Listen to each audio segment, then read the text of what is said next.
Vamos a comenzar con la definición de lo que es un feminicidio como crimen de odio.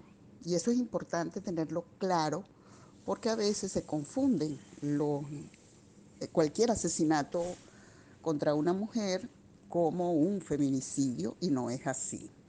El feminicidio es un asesinato de mujeres por su condición de ser mujer, es decir, por su sexo y por su género, y siempre es perpetrado por un hombre o por un grupo de hombres.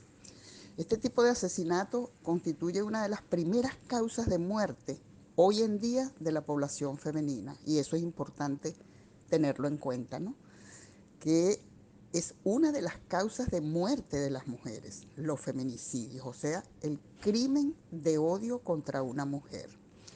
La palabra feminicidio es un neologismo que proviene de la lengua inglesa en la que recibe el nombre de feminicide para hacer como el sinónimo entre homicidio, que es el asesinato de hombres. Para comenzar, quiero hacer algunas reseñas bibliográficas, ¿verdad? Unas notas necesarias para rememorar algunas cosas escritas ya por autores conocidos y para aclarar la perspectiva como feminista desde la que yo me paro, me elevo como luchadora por los derechos de las mujeres. Voy a comenzar con unas palabras que dijo Vladimir Ilich Lenin, conocido por muchas personas, ¿verdad? Uno de los grandes revolucionarios de la historia por el socialismo y el comunismo. Y él nos plantea que no es posible comprender el marxismo, que es la teoría filosófica, la teoría política que nos guía a los y las revolucionarias, sin ni exponerlo coherentemente, sin tener en cuenta todas las obras escritas por Engels. Y yo me sumo a esto, ¿no? Con la distancia que puedo tener de Lenin, naturalmente. Pero realmente los escritos de Federico Engels nos abren el camino y nos dan una luz para comprender lo que significa la humanidad y sus procesos, naturalmente. Entonces por allí quiero comenzar, ¿no? El libro de Federico Engels, de 1864, El origen de la familia, el Estado y la propiedad privada, se convierten en un libro básico para comprender el origen de la discriminación contra las mujeres históricamente y entender las razones económicas, políticas y sociales que sostienen esta discriminación y que la han sostenido a lo largo de toda la historia, ¿no? Dentro de ese libro hay muchas cosas que citar, ¿no? Una de esas es que el descubrimiento de la primera gens de derecho materno como etapa anterior al gens de derecho paterno de los pueblos civilizados que conocemos, tiene para la historia primitiva la misma importancia que la teoría de la evolución de Darwin para la biología y que la teoría de la plusvalía enunciada por Marx para la economía política. Fíjense la importancia que tiene el conocer la historia de la familia humana para poder entender los roles, las posiciones que juegan cada una de las personas que componen esa, esa familia humana, desde los orígenes de todos los tiempos, de la comunidad primitiva hasta nuestros días. Eso lo planteó Federico Engels el 16 de junio de 1891. ¿Ok? Y es importante tomar en cuenta esto para darle la importancia que tiene la historia de la familia, porque así como para la economía necesitamos entender la historia de la producción de los bienes materiales para poder entender la economía, que es la estructura, el esqueleto de la ser, la historia de la familia y ver cómo la organización social de la familia ha ido marcando la pauta para diferentes posiciones de los hombres y las mujeres dentro del seno familiar. Hay otra carta en donde Federico Engels le habla a un filósofo, José Bloch, en 1890, donde él dice lo siguiente: según la concepción materialista de la historia, el factor que en última instancia determina la historia es la producción y la reproducción de la vida real. Fíjense que están las dos grandes acciones humanas, la producción de los bienes materiales de existencia y la reproducción de la especie. Ni Marx ni yo, dijo Engel, hemos afirmado nunca algo más que esto. Si alguien lo tergiversa diciendo que el factor económico es el único determinante, convertirá aquella tesis en una frase vacua, abstracta, absurda. De otro modo, aplicar la teoría a una época histórica cualquiera sería más fácil que resolver una simple ecuación de primer grado. Fíjense la importancia que le da Engel a estos dos elementos que son la producción y la reproducción y no negar la importancia que pueda tener alguno de ellos. Para la producción, naturalmente, el estudio del desarrollo de las clases sociales y la propiedad privada. Y para la reproducción, el estudio y la comprensión de la sexualidad humana y de las relaciones sexuales entre hombres y mujeres para la reproducción de la especie. La importancia de la familia nos lleva a otra cita de Federico Engel de 1891, que dice: la familia es producto del sistema social y reflejará su estado de cultura. Habiéndose mejorado la familia monogámica desde los comienzos de la civilización y de una manera muy notable en los tiempos modernos, lícito es, por lo menos, suponerla capaz de seguir perfeccionándose hasta que llegue a la igualdad entre los dos sexos. Esto es importantísimo porque nos abre la esperanza, ¿verdad?, de seguir luchando para la transformación de una familia en la que todos y todas sus integrantes puedan vivir en igualdad de derechos, no en igualdad de responsabilidades, porque la equidad allí juega un papel importante, de acuerdo a la edad, de acuerdo a muchos elementos de salud, de condiciones físicas, de condiciones mentales, de condiciones sociales, de capacidades, de aptitudes y de actitudes. Cada una de las personas que integran el núcleo familiar jugará un papel, pero los diferentes roles, los diferentes papeles que se puedan jugar dentro del grupo familiar no serán excusa ni para la discriminación, ni para la represión, ni para el sometimiento, ni para el sojuzgamiento, ni para ninguno de los elementos que hoy todavía vivimos dentro del seno de la familia que conocemos. Otra cita de Federico Engels, también de 1891, nos habla de cuando las mujeres perdimos en la historia y fuimos realmente derrotadas, ¿no? Él dice: el derrocamiento del derecho materno fue la gran derrota histórica del sexo femenino en todo el mundo, o sea, en toda la historia de la humanidad. El hombre empuñó también las riendas en la casa. La mujer se vio degradada, convertida en la servidora, en la esclava de la lujuria del hombre, en un simple instrumento de reproducción de la especie. Esta baja condición de la mujer, que se manifiesta sobre todo entre los griegos de los tiempos heroicos y más aún de los tiempos clásicos, ha sido gradualmente retocada, disimulada y en ciertos sitios hasta revestida de una forma más suave, pero no, ni mucho menos, abolida. Esto es importante porque recuerda algo que yo siempre menciono cuando hablo con las mujeres de nuestros derechos históricamente conculcados, y es que el patriarcado, como la definición que hemos buscado las feministas para categorizar el orden social establecido en nuestras sociedades, de clases y sociedades de propiedad privada sobre los medios de producción y de reproducción, en este caso el cuerpo de las mujeres,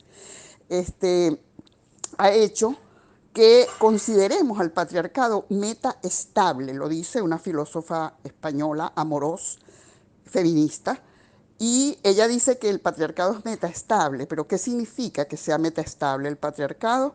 Y es que se mantiene el patriarcado como forma de organización social a lo largo de la historia y va cambiando, así como dice Federico Engel, se retoca la familia, se disimula en ciertos sitios, hasta se reviste de formas suaves y sutiles, pero no ha sido abolida. ¿Por qué? Porque la esencia real de ese gran derrocamiento del derecho materno tiene que ver con la aparición de la propiedad privada sobre los medios de producción y la sociedad dividida en clases. Esos son los genes de la opresión de la mujer. Y todo lo que ha venido después, a lo largo de la historia, desde su aparición, con el modo de producción esclavista que se consolida, ¿verdad? Han sido retoques y cambios aparentes de la familia, pero el fondo, las clases sociales y la propiedad privada se mantienen hasta nuestros días. Del mismo libro de Engel vemos cómo nos define famulus, que quiere decir esclavo doméstico, y familia no es más que el conjunto de los esclavos pertenecientes a un mismo hombre, siglo II después de Cristo. La familia, it is patrimonium, se transmitía aún por testamento, o sea, se heredaba por testamento, expresión inventada por los romanos para designar un nuevo organismo social cuyo jefe tenía bajo su poder la mujer, los hijos, a cierto número de esclavos, con la patria potestad romana y el derecho de vida y muerte sobre todos ellos. Fíjense cómo este concepto de familia, ¿verdad?, inventada por los romanos, esconde una forma de organización social, económica y política dentro de la familia para darle poder al hombre sobre las mujeres, los hijos, los esclavos, la patria potestad romana y el derecho de vida y muerte sobre todos ellos. Nació al introducirse la agricultura y la esclavitud legalmente. Con la familia patriarcal entramos en los dominios de la historia escrita, dice Engel, y esta forma de familia señala el tránsito del matrimonio sindiásmico a la monogamia, que la conocemos hoy como si fuera la única forma de familia que hemos tenido a lo largo de la historia. Para asegurar la fidelidad de la mujer y por consiguiente la paternidad de los hijos, aquella, o sea, la mujer, es entregada sin reservas al poder del hombre. Cuando éste la mata, no hace más que ejercer su derecho. Fíjense cómo se legitima el feminicidio. Desde los tiempos que estamos hablando, ¿verdad? Desde este análisis histórico, vemos cómo se legitimó y se legalizó, ¿verdad?, con esta invención de los romanos del concepto de familia, se legaliza y se legitima el feminicidio que hoy vemos abrumadas y vemos abismadas. Está legitimado a lo largo de toda la historia por intereses económicos, sociales y políticos. Marx nos dice, en este sentido, la familia moderna contiene en su germen no solo la esclavitud, servitus, sino también la servidumbre y desde el comienzo mismo guarda relación con las cargas en la agricultura, los trabajos, los roles designados en la agricultura. Encierra in miniature todos los antagonismos que se desarrollan más adelante en la sociedad y en el Estado. Fíjense cómo el mismo Marx entiende que la familia no es más que una expresión, ¿verdad?, el germen realmente de todo lo que significa la servidumbre y las formas de relación que van a expresarse, ¿verdad?, en la sociedad en general y que en la familia están en miniatura. Continuamos entonces con la explicación de la familia monogámica, ¿no? Nace de la familia sindiásmica. Según hemos indicado, dice la cita, en el periodo de la transición entre el estadio medio y el estadio superior de la barbarie. Su triunfo definitivo es uno de los síntomas de la civilización naciente. La familia monogámica es un síntoma de la civilización naciente, de un tipo de civilización, entre comillas. Se funda en el predominio del hombre. Su fin expreso es el de procrear hijos, cuya paternidad sea indiscutible. Y esta paternidad indiscutible se exige porque los hijos, en calidad de herederos directos, han de entrar un día en posesión de los bienes de su padre. Fíjense cómo el derecho a heredar y la necesidad de la transmisión de la propiedad privada sobre los medios de comunicación están en el origen de la familia monogámica y en el origen de sus formas de relacionamiento entre hombres y mujeres. La familia monogámica se diferencia del matrimonio sindiásmico por una solidez mucho más grande de los lazos conyugales, que ya no pueden ser disueltos por deseo de cualquiera de las partes, como pasaba con la familia sindiásmica, familias en grupo. Ahora, con la familia monogámica, solo el hombre como regla puede romper estos lazos y repudiar a la mujer. También se le otorga al hombre el derecho de infidelidad conyugal, sancionado al menos por la costumbre, aunque el Código de Napoleón se lo concede expresamente mientras no tenga a la concubina en el domicilio conyugal. O sea, mientras las tenga en casa separada, puede ser infiel. Y este derecho se ejerce cada vez más ampliamente a medida que progresa la evolución social. O sea, el derecho de la infidelidad se va consolidando con el tiempo para los hombres y restringiendo mucho más para las mujeres. Si la mujer se acuerda de las antiguas prácticas sexuales en las que ella podía tener varios hombres simultáneamente o tener relaciones sexuales con diferentes personas, eso, ¿verdad? Y quiere renovar esas costumbres, será castigada más rigurosamente que en ninguna época anterior. Y eso lo sabemos, las mujeres somos sumamente castigadas cuando cometemos una infidelidad. No solo cometiéndola, inclusive sospechando que la podamos cometer, somos muy castigadas desde el punto de vista moral y desde el punto de vista práctico y físico también. Podemos perder muchísimas cosas, inclusive los hijos y las hijas, ante un hecho de una infidelidad. El modelo de la familia monogámica, ese modelo en donde hay un hombre más alto que la mujer y dos hijitos y todo el mundo es feliz, es un modelo que nos han impuesto desde el punto de vista simbólico a unos niveles impresionantes. Una evidencia de esa imposición de ese modelo clásico de un hombre, una mujer y unos hijitos felices, nos los dice la familia que nos han transmitido a través de las comiquitas, como le decimos nosotros en Venezuela, ¿no?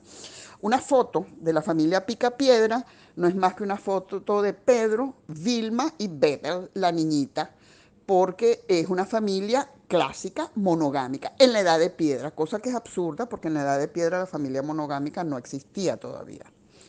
Pero no solamente se quedan en la edad de piedra poniéndonos el modelo de la familia monogámica como eterna, sino que también se van con cualquier foto que podamos ver de lo que fueron los supersónicos, que es otra especie de comiquita familiar también, de una familia en la época del futuro que ya estamos en ese futuro casi, ¿no? Que son también un papá, una mamá, unos hijitos, una hija y un hijo y un perrito. La familia monogámica típica en la era supersónica, o sea, en la era en que más adelante de nuestra propia era, pues. Como si la familia monogámica se mantiene desde el principio de todos los tiempos hasta el final de todos los tiempos como la única forma de organización de la familia y como el modelo de la familia ideal.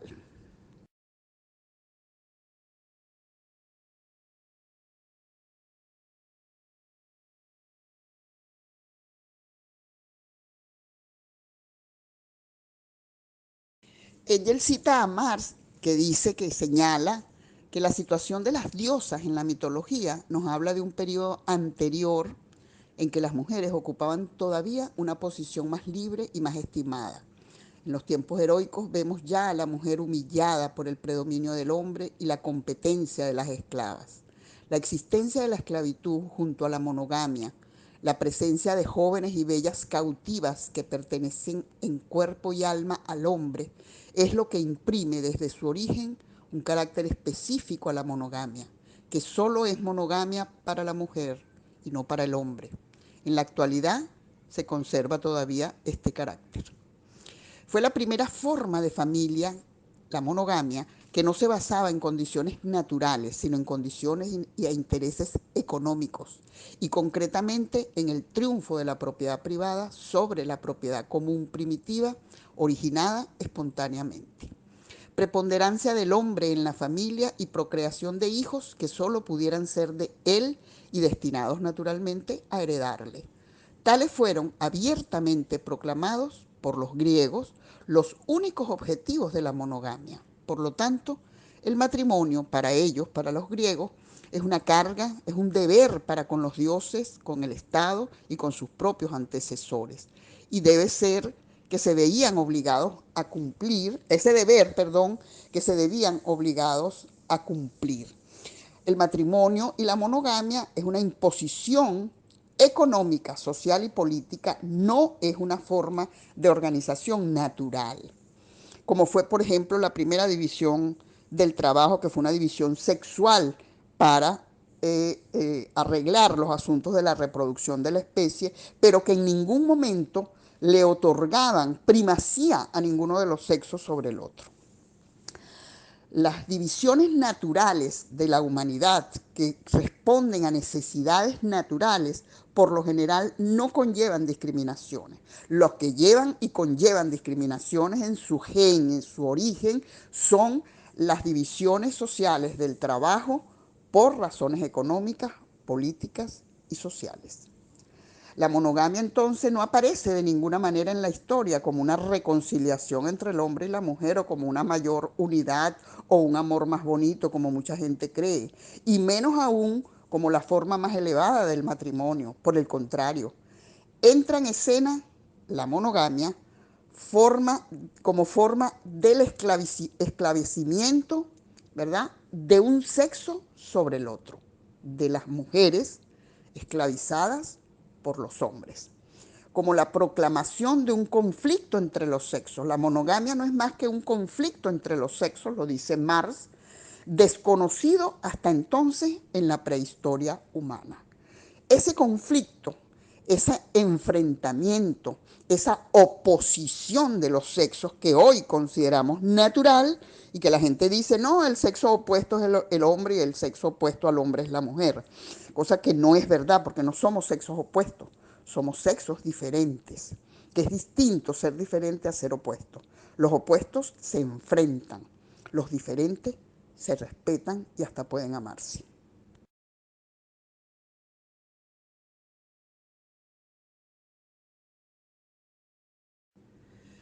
Continuamos entonces, y fíjense que la primera división del trabajo es la que se hizo entonces entre el hombre y la mujer para la procreación de los hijos.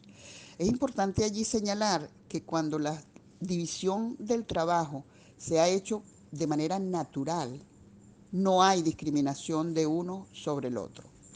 Cuando los hombres y las mujeres se dividieron el trabajo en la historia de la humanidad para la reproducción, porque era en el cuerpo de las mujeres donde se daba la gestación de la vida y de donde salía la vida, donde se parían a los hijos, por donde se parían los hijos era a través del cuerpo de las mujeres, hubo una división natural del trabajo para la procreación y eso conllevó a divisiones naturales para el resto de las actividades, inclusive de producción. Pero en ningún momento esta división natural del trabajo significó la discriminación o el sometimiento de un sexo sobre el otro.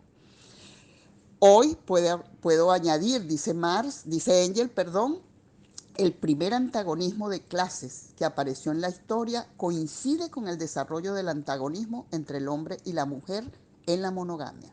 Y la primera opresión de clases con la del sexo femenino por el masculino.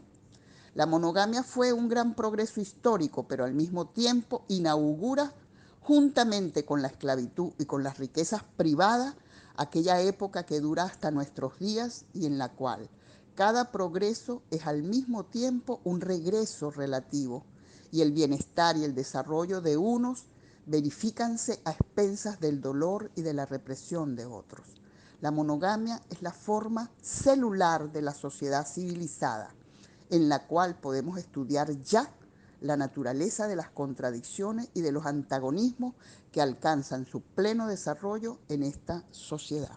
Fíjense cómo la familia, la organización familiar y la monogamia como relación jurídico, legal del hombre y la mujer para la monogamia son y están en la base ¿verdad? Coincidiendo con la sociedad dividida en clases y con la propiedad privada sobre los medios de producción. Esto es importantísimo porque eso nos hace entender que la lucha por superar esta forma de familia, la lucha por superar la opresión y la represión de los hombres sobre las mujeres, el sometimiento de las mujeres a la voluntad masculina, llegando inclusive a los feminicidios, como hoy estamos hablando, es una lucha que es válida para la transformación de la sociedad completamente. Porque esa forma de organización familiar, la monogamia y esas relaciones de dominación de los hombres sobre las mujeres están en la base, ¿verdad? Sosteniendo este sistema social. Entonces, luchar para la destrucción de esas relaciones no es una lucha efímera, no es una lucha secundaria, es una lucha principalísima si queremos realmente transformar la sociedad en la que vivimos. La familia monogámica, entonces, continuamos con Engel, refleja fielmente su origen histórico y manifiesta con claridad el conflicto entre el hombre y la mujer. Originado por el dominio exclusivo del hombre, tenemos un cuadro en miniatura de las contradicciones del antagonismo en medio de los cuales se mueve la sociedad, dividida en clases desde la civilización sin poder resolverlos ni vencerlos. Entonces hay tres formas principales de matrimonio que se corresponden aproximadamente a los tres estadios fundamentales de la evolución humana. Al salvajismo le corresponde el matrimonio por grupo, a la barbarie el matrimonio sindiásmico, a la civilización la monogamia con sus complementos el adulterio y la prostitución. Fíjense dónde está el origen de la prostitución también, ¿no? Es importante, porque la prostitución no es más que el comercio con el cuerpo de las mujeres, es la apropiación privada sobre el cuerpo de las mujeres en manos de los hombres. Y la prostitución tiene su origen allí, en esa apropiación del cuerpo de las mujeres. Entre el matrimonio sindiásmico y la monogamia se intercalan en el sentido superior de la barbarie la sujeción de las mujeres esclavas a los hombres y la poligamia. El haber hecho este paneo, este recorrido por estas citas de los grandes clásicos del marxismo y del materialismo histórico es importante para un poco que ustedes puedan comprender la posición que tenemos las feministas marxistas, las feministas que utilizamos como filosofía de análisis de la realidad el materialismo histórico. Es así como vamos a comprender la dinámica familiar y la dinámica de la pareja humana heterosexual, hombre y mujer, para poder, conociendo su origen, poder realmente buscar las formas de poder destruir este tipo de relación humana tan injusta y transformarla en un modelo de relación que se corresponda con una sociedad diferente, a la que aspiramos casi todas las personas que luchamos por los derechos humanos y que creemos en un mundo mejor para todos y para todas. Vamos a comenzar ahora entonces a definir un poco en la actualidad lo que son los feminicidios. Tenemos entonces que los feminicidios siempre responden al odio o desprecio por el sexo femenino, que ya sabemos cómo se ha construido históricamente, ¿no? Odio y desprecio por el sexo femenino, al placer sexual en el acto de la dominación a la mujer y o al deseo de posesión. El asesino concibe a la mujer como una propiedad. Eso es la definición realmente de feminicidio. Se trata de un crimen de odio basado en el sexo. Es el odio de los hombres contra las mujeres.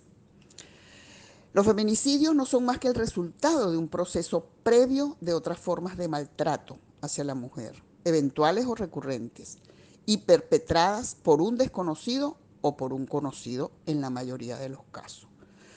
Violencias como abuso sexual infantil, abuso sexual adolescente, violencia psicológica, obstrucción del libre desarrollo y de la autonomía de la mujer, esclavitud sexual, maltrato físico, violencia doméstica, tortura, mutilación, desfiguración, persecución, privación de la comunicación, privación de la libertad, control sobre el tiempo de las mujeres, alejamiento de la mujer de sus propias familias, porque los hombres siempre le consiguen defectos a las familias maternas para alejar a las mujeres de su familia, que no es más que su red de apoyo principal. Entonces, después de todas estas tipos de violencia, o algunas, o todas, es que se culmina en el feminicidio. El feminicidio no es más que el resultado entonces de un proceso previo de otras formas de maltrato hacia las mujeres, hacia todas las mujeres o hacia una mujer en específico. Los feminicidios tienen una motivación derivada de la creencia en la subordinación de las mujeres a la autoridad de los hombres, y por eso solo puede ser un hombre quien perpetúe el crimen del feminicidio. Existe una relación de poder vinculada al sexo. Resulta de la impunidad frente a las violencias sistemáticas contra las mujeres en el paso último de una escala, es el paso último de una escalada de violencia que no es denunciada, o si es denunciada, es ignorada por las autoridades al considerarla un asunto doméstico, natural o un castigo merecido. El feminicidio, ¿verdad? El femicidio, por su parte, disculpen, equivale al homicidio. Es el equivalente, femicidio, homicidio. Cuando una mujer es asesinada por cualquier razón o es asesinada incluso por otra mujer, podemos hablar de femicidio, porque no es más que el asesinato de una mujer. Pero cuando hablamos de feminicidio, estamos hablando de un crimen de odio basado en el sexo y que es perpetrado siempre por un hombre contra una mujer. Un feminicidio siempre es intencional, lo hace un hombre o grupo de hombres. Su motivación más importante es la misoginia, o sea, el odio y el desprecio por el sexo femenino, o el placer sexual en el acto de dominación. Hay muchos hombres tienen un profundo placer sexual dominando a las mujeres. Bueno, de eso hay mil historias en los consultorios de psicología de las parejas sadomasoquistas, ¿no?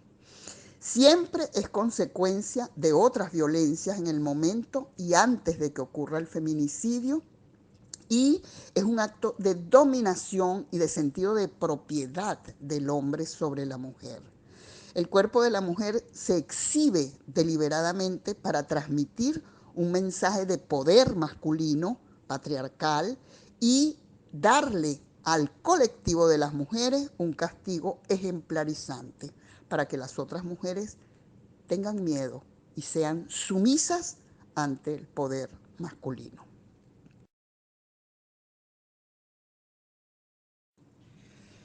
Podemos entonces hablar de las causas de los feminicidios, porque tiene unas razones, unas causas que lo originan.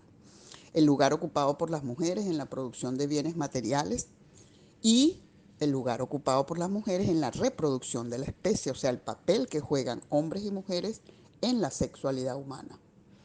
La cultura y sociedad basada en la opresión y el patriarcado, que no es más que el machismo, el androcentrismo, la misoginia y el poder otorgado a los hombres. La naturalización de la violencia contra la mujer, que se desarrolla en absoluta impunidad, encubrimiento y justificación de esa violencia contra las mujeres. La concepción de las mujeres como propiedad privada de los hombres y como objeto de placer de los hombres y para los hombres. La cultura del honor patriarcal, que es una demostración de virilidad como poder, de masculinidad como poder. La violencia doméstica o violencia familiar, que está naturalizada y permitida desde el punto de vista cultural y jurídico en muchos casos.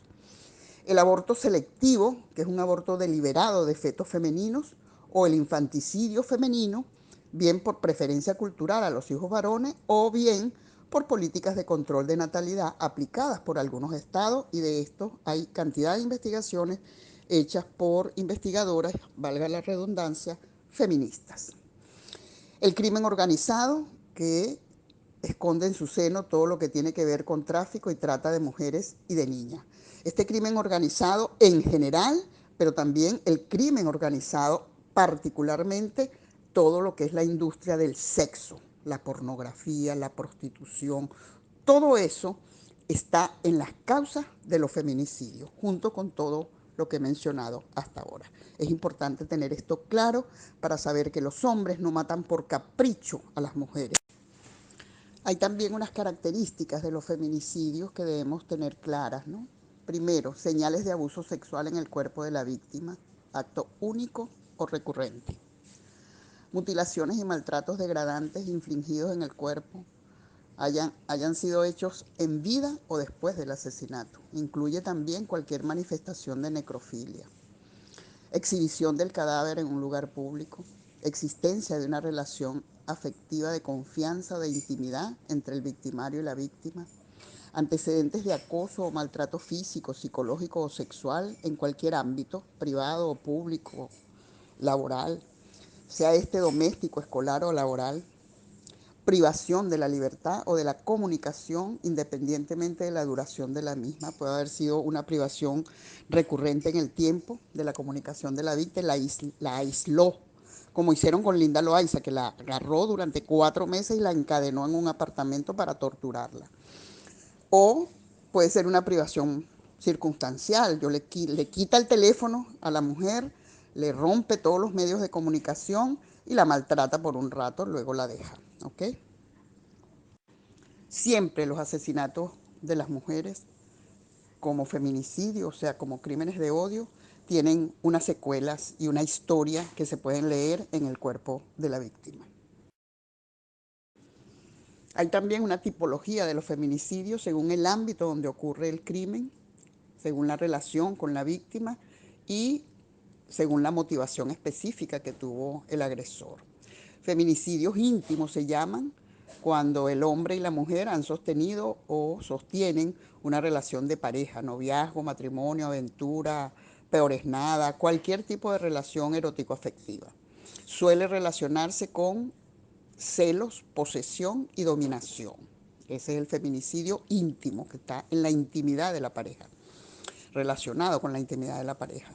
El feminicidio íntimo familiar, que es el asesinato que forma parte del círculo familiar, padres, hermanos, tíos, primos, abuelos, padrinos, ¿ok?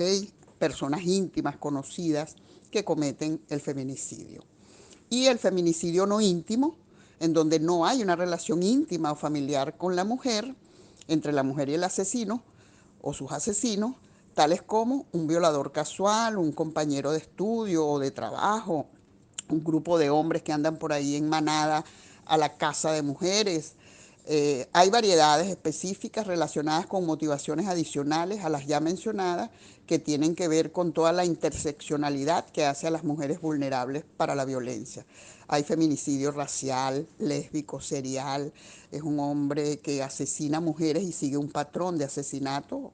En Portuguesa tuvimos ahorita en febrero el asesinato de 2 chicas con un mismo patrón de asesinato, de feminicidio, y era un hombre, un asesino serial. Y por conexión también, que es el asesinato a mujeres, defensoras de mujeres, amigas de mujeres, activistas de derechos humanos de las mujeres que son asesinadas por tratarse de mujeres que defienden a otras mujeres. La misoginia, que está en la base de todos los feminicidios, no es más que la actitud y el comportamiento de odio, repulsión y aversión por parte de un individuo hacia las mujeres. Etimológicamente, la misoginia es de origen griego, que significa misoginia, compuesta por miseo, que se traduce como odio, y gine, que expresa la palabra mujer, con el sufijo a, que significa acción. Misoginia, acción de odiar y de despreciar a las mujeres. Después de analizar esta conceptualización del feminicidio y su historia, en el origen de la historia de la humanidad y de la organización de la familia y de las relaciones de pareja, vamos con las cifras actuales del feminicidio en Venezuela y contra las venezolanas. CEPAZ es el Centro de Justicia y Paz que funciona dentro de la Universidad Católica Andrés Bello y ellos tienen un observatorio de feminicidios en Venezuela. Ellos nos dicen, ¿verdad? Ellas, que son mujeres, hay hombres, pero la mayoría son mujeres y sus fundadoras son mujeres, que desde el 1 al 31 de enero hubo un promedio de un feminicidio cada 38 horas. Del 1 al 31 de enero del 2021 hubo 18 víctimas de feminicidios en Venezuela. 2 niños, hermanos, ambos, quedaron huérfanos y presenciaron el feminicidio de su madre. 83.3% de estos feminicidios sucedieron en la familia, o sea, dentro del hogar. 44.5% de los casos, la víctima estaba en edades comprendidas entre 22 y 42 años, o sea, en la edad reproductiva. 16.7% de las víctimas estuvo desaparecida antes de conseguir su cadáver. Solo 11.1% de los agresores aparecen vinculados a bandas delictivas dedicadas a actividades ilícitas. Esto es importante resaltarlo porque la gente cree que son unos delincuentes, asesinos que andan por ahí matando mujeres, ¿no? Y que por eso la mataron. No. Muy poco, fíjense, 11.1% son vinculados a bandas delictivas. El resto son hombres comunes y corrientes, decentes, amables con sus vecindarios y que matan a sus mujeres, entre comillas. O sea, matan a las mujeres de su vida porque las consideran su propiedad, no porque son delincuentes, aunque terminan siendo delincuentes naturalmente porque esto es un delito. 33.3% de los casos, los agresores están en fuga, o sea, escapados de la autoridad. 16.7% de estos agresores se suicidó.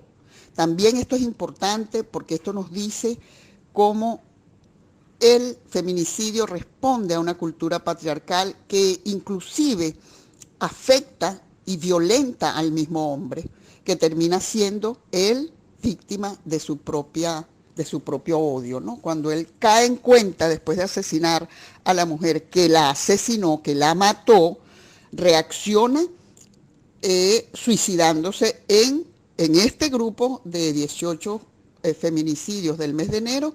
En casi un 20% de los casos reaccionaron suicidándose. Otro 16.7% de los agresores intentó suicidarse y no lo logró, pero esos son suicidios también, ¿ok? O sea que casi un 33% de los hombres termina suicidándose luego de cometer el feminicidio. 16.7% de los casos presentan como motivación aparente del feminicidio el hecho de que la mujer quiera separarse de ellos. 11.1% por celos o alegatos de infidelidad. 16.7% de los casos fue por participación en grupos, o sea, grupos de hombres que asesinan a una mujer. El 38.9% de estos cuerpos de mujeres encontrados luego del feminicidio presentaron mutilaciones y descuartizamiento. El 11.1% signos de atadura, fueron amarradas. El 5.6% tuvieron lesiones genitales o paragenitales en las zonas cercanas a los genitales, ano, nalgas, entrepiernas. El 38.9% fue acuchillada, el 17.7% fue asfixiada o estrangulada, el 11.1% fue asesinada a golpe, el 38.9% con armas blancas o punzopenetrantes, 33.3% con las propias manos del agresor logra asesinarla y el 11.1% con armas de fuego. Estas son las formas en que se asesina a las mujeres en este grupo investigado por CEPAS, este grupo de 18 feminicidios ocurridos en el mes de enero del año 2021. Fíjense que casi un 40% presenta mutilación y descuartizamiento, o sea, se ensañan contra el cuerpo de la mujer. Y esto llama la atención porque refleja el odio hacia la mujer. Utopics también es otra organización que hace observación de los feminicidios y de la violencia contra las mujeres en el país y nos habla que entre enero y febrero hubo 43 mujeres asesinadas en Venezuela.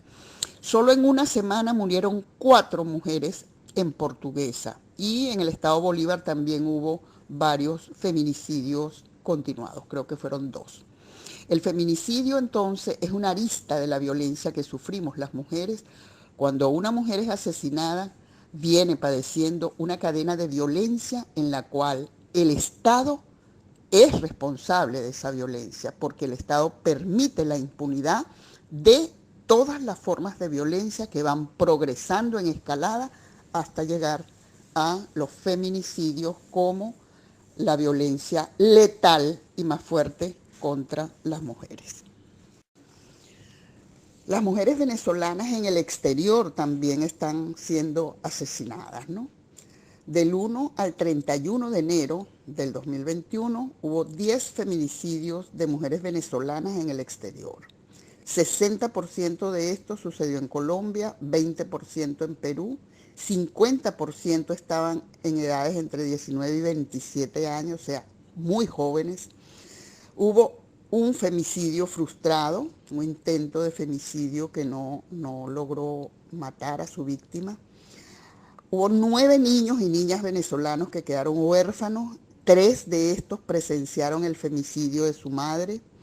70% entre víctimas y agresores. En el 70% de los casos existía relación entre la víctima y el agresor. Había convivencia como pareja. En el 40% el agresor tiene entre 23 y 47 años, también hombres jóvenes. 3 de los agresores se suicidaron, de estos agresores del exterior, o sea, de 10 feminicidios, 3 se suicidaron, un 30%. 60% eran venezolanos, mujeres venezolanas, víctimas de otros venezolanos en el exterior. El otro 40% fue en manos de extranjeros. El 70% de los casos fue dentro de la vivienda u hogar de ellos como pareja o de la mujer.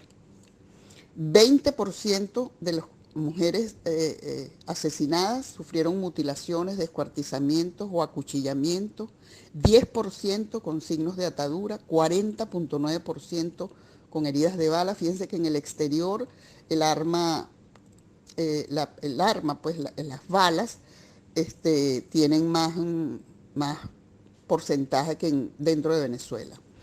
Y 40% de estas mujeres fueron acuchilladas. Colombia parecía ser el país más mortífero para las mujeres, le sigue Perú, México, Ecuador.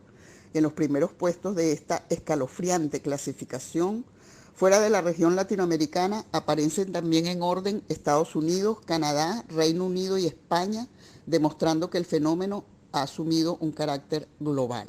Se ha globalizado el feminicidio, obviamente, porque todas las sociedades mundiales son sociedades divididas en clases y con propiedad privada sobre los medios de producción, que están en una profunda crisis del sistema capitalista patriarcal y que por lo tanto las mujeres, como parte más delgada y más vulnerable de esa cadena, terminan siendo exterminadas en estas épocas de crisis. Si el feminicidio y la violencia contra las mujeres en Latinoamérica es un hecho conocido y hasta cierto punto investigado, aquí nos encontramos frente a un fenómeno que no ha sido todavía analizado en su totalidad. Esto sale en una noticia del periódico El País en el 2019. Vamos entonces a ver la definición de femicidio que tenemos en nuestra Ley Orgánica del Derecho de las Mujeres a Vivir una Vida Libre de Violencia, que fue sancionada en el 2007 y modificada en el 2014 para introducir tanto el femicidio como la inducción al suicidio por parte de los hombres hacia las mujeres como delitos contra las mujeres. El femicidio en nuestra ley se define de la siguiente manera. Es la forma extrema de violencia de género causada por odio o desprecio a su condición de mujer que degenera en su muerte, producidas tanto en el ámbito público como en el privado. Es el asesinato de una mujer por el hecho de serlo y es la manifestación más brutal y letal de las violencias. No puede entenderse solo como un asesinato individual, sino como la expresión máxima de la violencia de género, que es un delito colectivo contra las mujeres. Esto es muy importante, esta reflexión final introducida en este concepto de femicidio de nuestra ley, porque esto nos habla de la dialéctica entre lo individual y lo colectivo. Los femicidios, que son asesinatos de odio contra las mujeres por parte de los hombres, no pueden ser vistos como simples asesinatos individuales de Pedro contra María, de Juan contra Rosa. No, son realmente la expresión máxima de la violencia de género que existe contra las mujeres, históricamente construida, como vimos en las primeras láminas, a lo largo de la construcción y el desarrollo de la familia y de las relaciones entre hombres y mujeres. Por lo tanto, son un delito colectivo contra el colectivo de las mujeres. Esto es muy importante tenerlo en cuenta porque cuando estamos denunciando un feminicidio, el nombre de una mujer asesinada, estamos realmente hablando desde el colectivo de las mujeres como ofensa y como daño que se hace a todo el colectivo de las mujeres. Por eso es que tenemos muchas eslogan, muchas máximas, muchas consignas que tipifican y tratan de explicar esto de que somos una y todas a la vez. Por otro lado, hay un auge de los feminicidios en Venezuela, ¿no? Y en el mundo en general. Y hay algunas razones que es bueno reconocerlas y mencionarlas. En cada crisis de la sociedad capitalista patriarcal, la cultura patriarcal se profundiza, se hace más cruel, se hace más tradicional, porque está en crisis. Cuando hay crisis económicas, hay sobrevivencia de los seres humanos. Y cuando los seres humanos están en sobrevivencia, realmente apelan a los valores más atrasados que tienen en su haber. Y uno de esos es todo el odio hacia las mujeres como objeto que le pertenecen a los hombres. Por otro lado, la pobreza aumenta la brecha de género y el poder masculino se hace más hegemónico. Mientras haya más pobreza, hay más mujeres en la pobreza. Sabemos que la pobreza tiene rostro femenino, que hay un proceso que se ha llamado feminización de la pobreza. Y por lo tanto, la pobreza incrementa la brecha de género, o sea, la distancia que hay entre los privilegios y el acceso a los recursos que tienen los hombres y la dificultad de acceso a los recursos que tienen las mujeres. Las mujeres se hacen más vulnerables a todas las violencias contra las mujeres y se hacen mucho más dependientes económica y emocionalmente cuando hay crisis profunda de la sociedad patriarcal capitalista. Y por otro lado, en las sociedades que vivimos, patriarcales capitalistas, no hay políticas de prevención, no hay educación sexual integral de igualdad en donde se rompa con los estereotipos sexuales y se dignifique a las mujeres como seres humanos, como personas en igualdad de condiciones que los varones. Y se dignifique a los varones no como seres para la violencia y para el dominio y para ejercer el poder sobre las mujeres, sino como personas con sentimientos y con capacidad de relacionarse de una manera diferente con las mujeres y entre ellos mismos también. ¿Qué hacer entonces? La violencia contra las mujeres tenemos que reconocerla como progresiva, que va en escalada, y hay que identificarla desde sus primeras manifestaciones de control. Cuando una chica de 13 años tiene un novio de 15 años y le controla el teléfono, le prohíbe amigas, le dice que su mamá es odiosa, que se aparten, que no tenga amigos, que no salude a fulano, ya esas son indicaciones de control de ese chico sobre esa chica y ese es el inicio de la violencia en el noviazgo, en la pareja. Y debe ser identificada porque esa violencia irá en escalada. Todas tenemos historias de haber tenido, las mujeres heterosexuales tenemos historias de haber tenido hombres en nuestras vidas que han ido escalando en la violencia y en el control sobre nosotras. Y eso nos ha asfixiado a muchas y otras, bueno, se lo han calado para siempre. La familia, la comunidad y las organizaciones deben actuar al ver, al estar como testigos y testigas de las violencias contra las mujeres para actuar desde la premisa yo te creo. Porque la premisa de la sociedad patriarcal capitalista es yo no te creo. A las mujeres no se les cree porque se supone que las mujeres exageran, que se hacen las víctimas, que son unas manipuladoras y que es mentira que los hombres están agrediéndolas de una u otra manera. Entonces, la comunidad, la familia y las organizaciones sociales inclusive las organizaciones políticas, tienen que actuar desde la premisa yo te creo, mujer, porque la violencia contra las mujeres es un hecho social e histórico, constatable, verificable, objetivo, real, medible. Entonces debemos actuar en correspondencia. Denunciar, no dejar sola a las mujeres es imprescindible. Y yo les traigo el teléfono de ABESA, que tiene un número para atender telefónicamente a los casos de mujeres que sientan que están en una situación de riesgo y de peligro y que pueden acudir haciendo una simple llamada telefónica al número 0424-165-9742 y es un servicio de ayuda y apoyo telefónico a las mujeres víctimas de violencia, desde las primeras formas de violencia. No tienen que esperar estar estranguladas para poder llamar.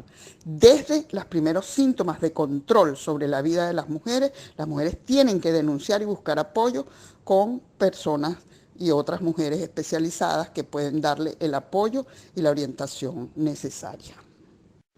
Bueno, suficiente, creo que ha sido largo, pero era necesario hacer ese recorrido con esas citas de esos clásicos del marxismo y del materialismo histórico, como son Federico Engels, Marx y Lenin, para ubicarnos en todo lo que es la perspectiva del feminismo marxista, materialismo, desde el materialismo histórico.